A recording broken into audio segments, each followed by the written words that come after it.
Support Name Explain on Patreon for ad-free videos, exclusive podcasts and blog posts, and to help choose what names get explained. Click the link in the description.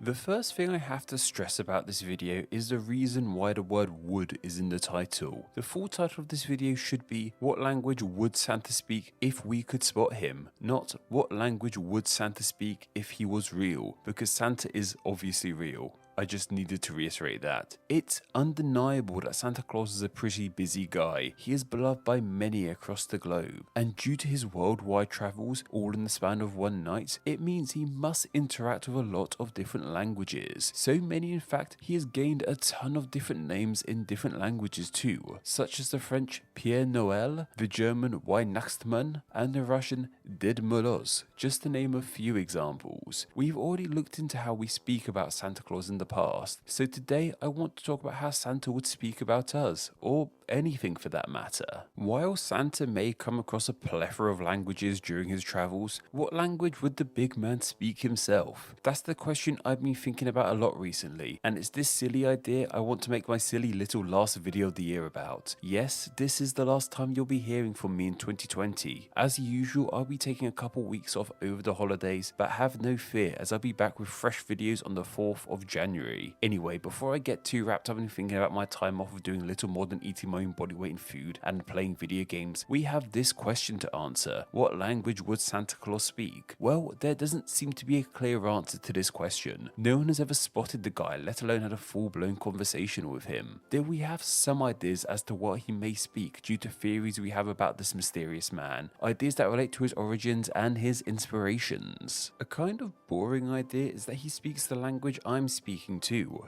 English. This is because the modern concept of Santa Claus very much derives from English-speaking origins, perhaps most noticeably with Coca-Cola and their depiction of Santa Claus. It's heavily debated as to how much the drink's manufacturer influenced the modern idea of Santa. They weren't the first to dress him in red, or make him fat, or give him a big white beard, that's for sure, but had ensembles illustrations of the big man really helped cement his image, and to this day, when most people think of Santa, they think of an image akin to Coke Santa.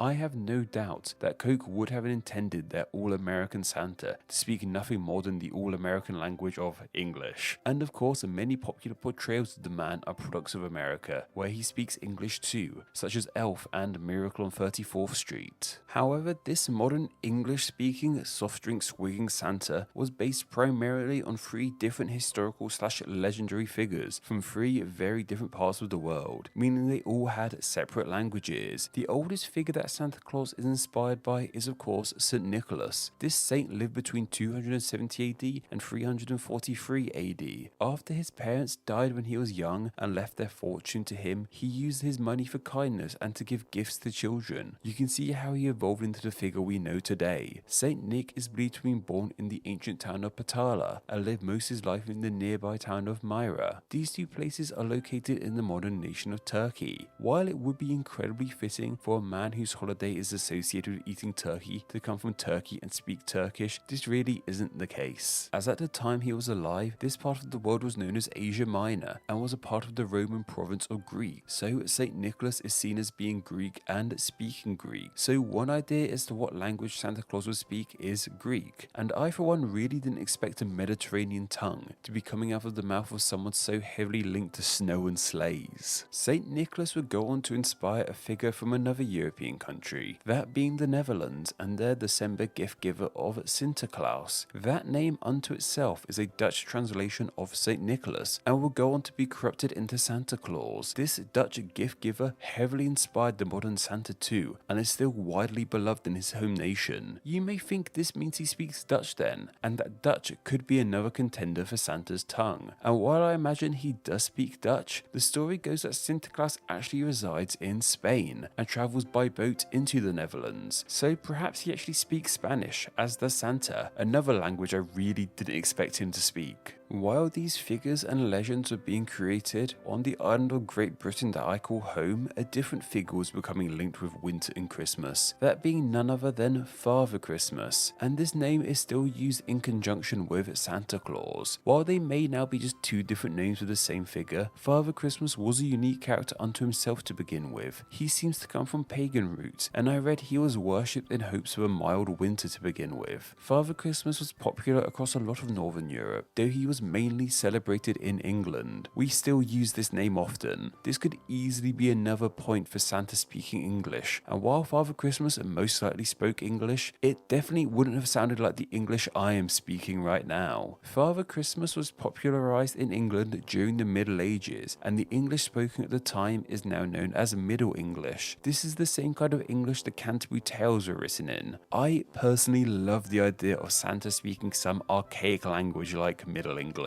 These three figures of St. Nicholas, Santa Claus, and Father Christmas over time were merged together to create the modern Santa Claus, and just from these three figures and modern Santa, we have four contenders for a language he could speak: English/Middle English, Greek, Dutch, and Spanish. However, maybe we shouldn't be looking at this from a historical perspective, but more from a geographic perspective. People often speak the language that is most commonplace where they live, regardless of their history or where they came from initially. So where exactly does Santa Claus live? Once again, we have a few ideas as to where exactly the big man calls home. One idea I read is that he actually resides in Greenland. There's even a massive postbox where children's letters get sent to in the land, so perhaps he speaks Greenlandic. This language is broken into various forms, however, with the most spoken version being called Western Greenlandic, also known as Kalaallisut. However, Greenland is part of the Kingdom of Denmark, which means that Danish is spoken in the land too. Perhaps Santa is a Danish speaker. However, a place more popularly linked to being where Santa lives is Lapland. This northernmost region of Finland has been heavily linked with Santa since 1927, when Finnish radio host Markus Lucio proposed the idea. Since then, the area has been a popular tourist destination over the holidays. As Lapland is part of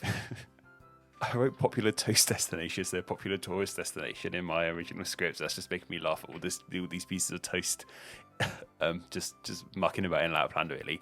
Anyway, as Lapland is part of Finland, we could also say that Santa's true language is Finnish. However, there's another group of people and language heavily linked to this part of the world, that being the Sami people and the various Sami languages. This ancient group of people live in an area now known as Sapmi, which not only covers modern-day Lapland, but also parts of Norway, Sweden, and Russia. The wonderful Christmas film Claus heavily draws upon Sami culture, so maybe Santa Claus speaks one of the many Sami languages instead. Though if you were to ask most people where Santa lives, they wouldn't say Greenland or Lapland, but instead say the North Pole, the icy northernmost point of our planet. It's here Santa is traditionally seen as living with his helpers and building toys, and while Santa, Mrs. Claus, and his helpers live here, no one else really does. There definitely isn't a native language in the North Pole, at least for humans anyway. So what's the closest language? Well, while Greenlandic may have a claim to it, I also read that the language closest to the North Pole is INUKTITUT, an Inuit Eskimo language spoken in Nunavut, Canada's largest and northernmost territory. This seems like a pretty suitable language for him to speak. There are reportedly around 40,000 speakers of the tongue. Perhaps Santa Claus is one of them. So far, we have imagined that Santa could speak either English/Middle English,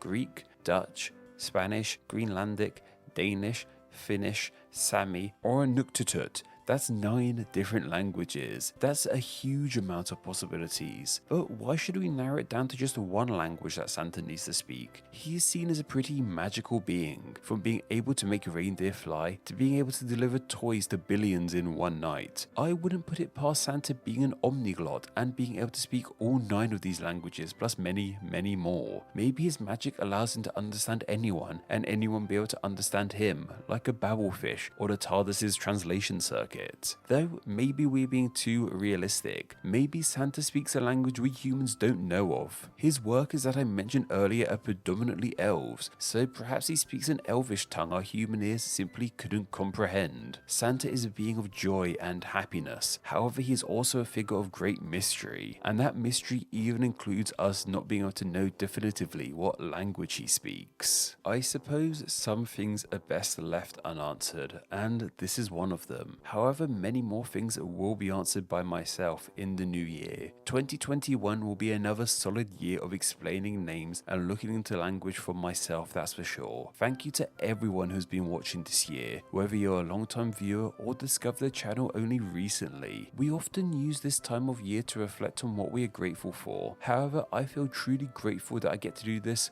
all year round, and let's face it, 2020 was a wild one, putting it lightly. I hope Name Explain's continued output this year gave you something to enjoy when enjoyment seems so difficult at times. That's everything from myself. See you all in 2021. Thank you. Thank you to all my patrons who support Name Explain on a monthly basis. Patreon is vital to Name Explain, and donating just $2 a month allows you to enjoy ad-free videos and bonus Patreon exclusive content. It also allows you to help choose what names get explained in upcoming videos, and gets your name here with all these awesome people. Thank you so much for all the support you guys give Name Explain.